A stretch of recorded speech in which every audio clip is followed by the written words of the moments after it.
Someone called me from a number I didn't recognize. Who could it be? I wondered aloud as I picked up the phone and said, "Hello." The voice on the other end responded, "It's me, Kevin, your son. Look, I get that you and Dad aren't together anymore, but you need to start acting like a mom. I'm in high school now, and I can't keep dealing with your problems forever, okay?" Confused, I asked, "What do you mean? Why are you calling me?" Kevin's tone turned sharp. "I'm telling you, you need to pay my child support and school fees, and do it soon. It's because of what you did, cheating and all, and now you're trying to get money from Dad. You're out of your mind." His words made me angry. "Kevin, who is this? I never had any children." "What? Are you kidding me? Are you in denial?" He shot back. "Stop playing games." Kevin must think I'm joking, but I'm serious. Like I said before, Kevin isn't my biological son. About 14 years ago, I was married to my ex-husband for about 3 years. During that time, our relationship didn't change much, and I thought we got along pretty well. We often went out together on our days off. My ex-husband had a busy job that required him to travel for work about half of the month. I knew about this from the beginning, so I wasn't too worried about it. The only thing that bothered me was the topic of children. Before we got married, I really wanted to have kids soon. We both had our own plans and priorities though. Even though I thought having kids was the right thing for us, I didn't want to push him if he wasn't ready. So I was patient and didn't rush him into anything. After 3 years of marriage, my ex-husband hadn't mentioned having children, which started to bother me. Finally, I brought it up one day. "What do you think about starting a family now? 3 years have passed, and waiting longer could make it harder for us to have kids." "Yeah, but work is really hectic right now." "When will it not be hectic?" "Seriously? You've been saying that forever, and we're still in the same place. I understand work is busy, but if you keep using that excuse, it makes me wonder if there's more going on than just work." "What do you mean by that?" "I haven't done anything wrong," I said, feeling confused. The conversation felt strange. I didn't suspect my ex-husband of cheating, but I was concerned that things might start to seem suspicious. However, his reaction made me think otherwise. He's keeping something from me? I thought to myself. With that in mind, I decided to investigate. As I looked into his words, actions, and his behavior when I questioned him, I discovered the truth about what he was really doing on his business trips. It wasn't just cheating, it was much worse. My husband was living a double life. Half the month he was with me, and the other half he was with another family. The most shocking discovery was that this other family included a child. That child turned out to be Kevin. Did you just call me? Kevin was only about 2 years old then, too young to fully grasp what was happening. It was a situation with mixed feelings, fortunate and unfortunate at the same time. Knowing someone would get hurt, I decided to talk to the other woman later. She seemed to have heard about me from my ex-husband, nodding slightly when she saw me. From our first meeting, she didn't come off as particularly friendly. Amidst the tension, we quickly got to the point. I brought up everything that troubled me, whether it was acceptable for my ex-husband to lead a double life, and whose child Kevin really was. Without any hint of regret, she calmly answered, "Carly," confidently stating she was Kevin's mother. It seemed my ex-husband had kept this a secret from me, but she had no qualms about it. I couldn't help but feel overwhelmed by the situation. Finally, I asked her what her plans were moving forward. "I'm not planning to change anything in my life now. I'm fine with how things are," she replied. "Besides, I don't think he's interested in having more children." "Why do you say that?" "When I told him I was pregnant with Kevin, he didn't seem happy. He said it would have been better if the timing had been different. So my pregnancy was more of an accident. Otherwise, I don't think he would have wanted a child. But he told me he loved kids. Doesn't that mean he wanted a child with you?" She smiled faintly and said, "Isn't that strange? If that were true, why did I, who wasn't keen on having a child, end up giving birth, while you, who wanted a child, didn't even conceive? Can he truly say he loves children?" "Well, I'm sure he said he loved kids, but maybe it was just something he said to impress you. Perhaps he used it as an excuse to get close to you." I wanted to argue, but I couldn't find the words. It felt like she had hit upon something true, and it made me question whether my ex-husband had been sincere about wanting children despite his actions saying otherwise. In the end, I started to believe the other woman was right. I felt powerless, like the best I could do was seek compensation. She seemed calm about it, which only made me feel worse. A few days later, I filled out divorce papers and handed them to my husband, telling him I would also be seeking compensation. He probably heard about it from the other woman. My husband accepted everything without questioning me. What was the point of it all? Why did this man even marry me? There was only one thing I couldn't stop wondering about. On the day I packed up and left, I asked my ex-husband, "Why did you marry me? I just don't understand." "I'm not sure either. I often wonder why we got married in the first place. If we didn't even know, maybe we shouldn't have." "Yeah, maybe. If we hadn't, you wouldn't have to deal with a divorce now." "But hey, you married me because you liked me, right? We both made a mistake. Let's move on to a better life now." Thank you for everything. Same to you. I'll pray that I don't choose someone like you in my next life, I said, and then we got divorced. I became single again, changed jobs, and moved to a different state, aiming for a fresh start. It was a valuable experience for me to approach everything with a new mindset. My ex-husband occasionally contacted me for paperwork, but we never discussed our current lives. Maybe he wasn't interested. He had his own life, and I had mine. About 10 years passed without us keeping in touch. Then unexpectedly, I received a call from Kevin. I was curious about the reason, but it turned out he was asking for child support and school fees. Kevin is the child born from my ex-husband's affair. Naturally, I have no legal obligation to pay, but he wouldn't accept that. Don't you feel ashamed as a mother? If that's the case, then don't have any children, he kept repeating.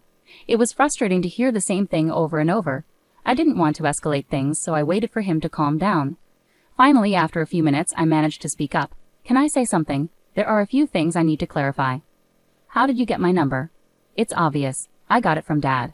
Our family hasn't been doing well lately, and things seem strange. Eventually, we couldn't afford tuition and other expenses.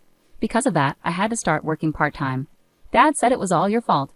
That's when I started hearing different things about you, Mom, that you cheated on Dad and left without fulfilling your promises to pay.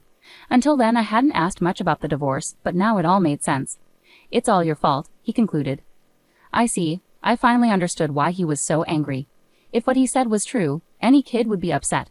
But my ex-husband had lied to Kevin, and unbelievably, he had turned Kevin against me. Hearing this made me furious. It's a hassle for my ex-husband to reappear in my life now that we're divorced. However, it's also heartbreaking to see Kevin being misled like this.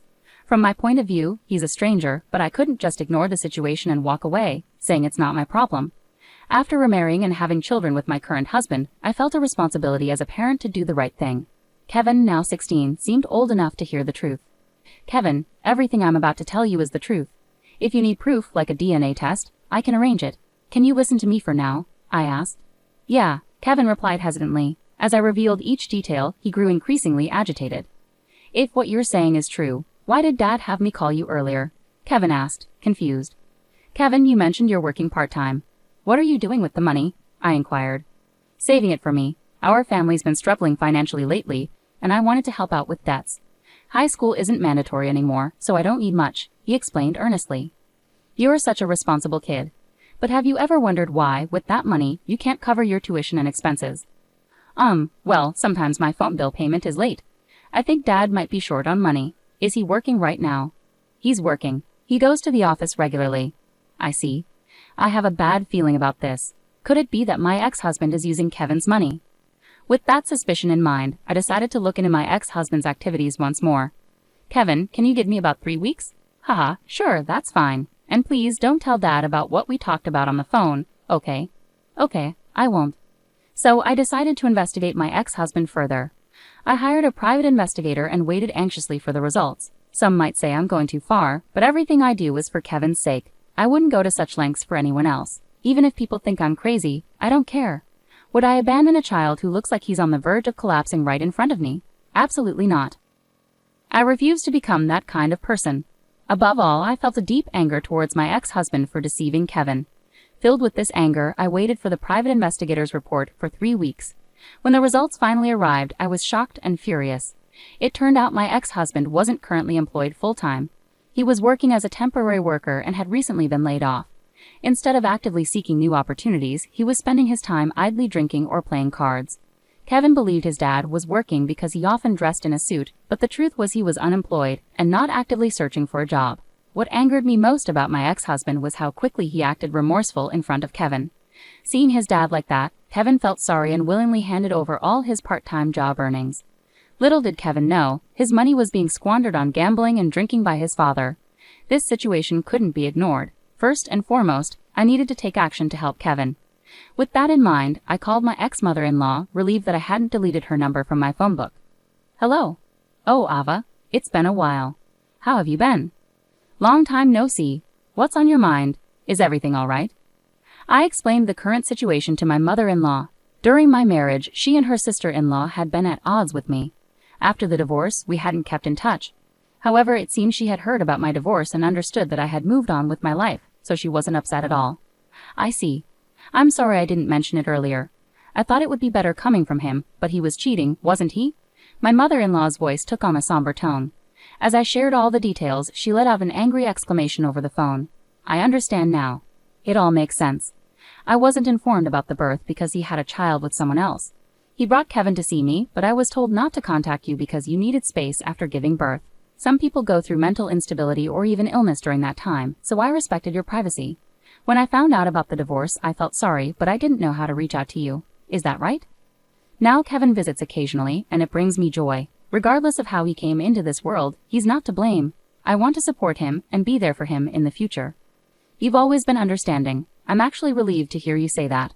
I called because I wanted to ask you something about Kevin. Could you and your husband help raise Kevin together? Of course. Kevin worked so hard to earn money from his part-time job, only for it to be wasted on gambling. I think it's crucial to have a serious talk with him about that. I trust you to handle it, but I believe Kevin is sacrificing his future to support his father. Please let him live freely with you and his grandfather. My mother-in-law assured me that she would take care of Kevin, and thus his immediate situation was resolved. Now it was time to confront my ex-husband. I decided to contact him and arrange a meeting. I was furious at him for deceiving me. When I arrived at the cafe at the agreed-upon time and saw my ex-husband, he looked noticeably worn out. It's unusual for you to reach out to me, and wow, you look older. Anyway, what about Kevin? So you already know. Let's get straight to the point. Why did you have Kevin call me? What were you trying to achieve? I was desperate. Money's been tight lately. I lost my job due to a fraud accusation, and Kevin's mother disappeared out of nowhere. It feels like everything's slipping away from me, but my mom and Kevin still think I'm employed. It's easy to fool them as long as I act remorseful. Kevin is your son, right? Doesn't it make you feel something? He's such a dutiful son, giving me money. You won't find a more devoted son than him. I understand now. I feel relieved hearing you say these things openly. Suddenly, 3 people stood up from a nearby table and approached us. Huh? What's happening? You're truly despicable. We overheard everything just now. Even after all this time, your character hasn't changed. It's over for you. It was my mother-in-law, my aunt-in-law, and then Kevin. To convince everyone, they needed to see his true nature with their own eyes. My ex-husband started to visibly flounder, unable to find the right words. As everyone chastised him, he kept glancing at me, seemingly seeking help. But even if you make that face, it won't change anything. You need to accept responsibility for everything you've done and recognize how disgraceful your actions have been. And with that, the incident came to a close. Since then, my ex-husband faced criticism from my mother-in-law, aunt-in-law, and father-in-law. He was pushed to find work and eventually secured a job at a construction site through my father-in-law's connections. My father-in-law insisted it was to straighten him out. Moreover, he arranged for child support to be deducted directly from his wages. This ensured that Kevin's tuition and other school expenses were covered. Kevin has since been living with his grandmother.